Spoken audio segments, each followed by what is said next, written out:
राधे राधे बंधुओं, कल हमने चर्चा करी थी कि महान महर्षि विश्वामित्र जी ने दशरथ जी से राम जी को अपने साथ ले जाने की आज्ञा मांगी, क्योंकि वह एक यज्ञ कर रहे थे जिसमें दो राक्षस बाधा डाल रहे थे और जिनका उद्धार सिर्फ और सिर्फ श्री राम जी के हाथों हो सकता था।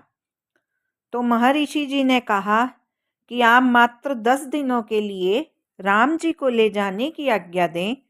आप निश्चिंत रहें, राम सुरक्षित रूप से वापस लौट आएंगे। विश्वामित्र के शब्दों ने महाराज दशरथ के हृदय को भेद दिया। राजा जी का समूचा शरीर कांपने लगा।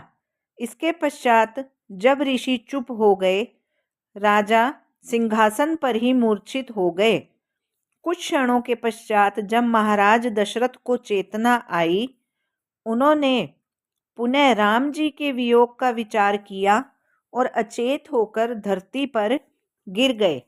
1 घंटे के पश्चात जब उन्हें चेतना आई, तब उन्होंने विश्वामित्र जी को देखकर याचना की कि हे मुनियों में श्रेष्ठ एवं सबके हितैषी, मेरे प्रिय पुत्र राम की आयु अभी 16 वर्ष भी संपूर्ण नहीं है। उसने अभी तक अपनी सैन्य शिक्षा पूर्ण नहीं की है और कभी भी युद्ध भूमि में प्रवेश नहीं किया है।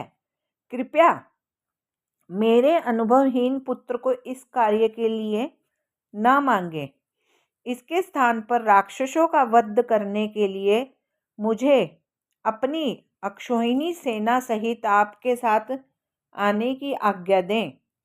तथापि यदि आप राम का जाना आवश्यक समझते हैं तो मुझे एवं मेरी सेना को उनके साथ साथ युद्ध करने की आज्ञा दें। मेरे आदरणीय विश्वामित्र, मैं वृद्ध हूँ। मैं राम जी के बिना जीवित रहने में अक्षम हूँ। कृपा करके मुझे बताएं कि वे दोनों राक्षस कौन हैं तथा उनके पराक्रम की क्या सीमा है।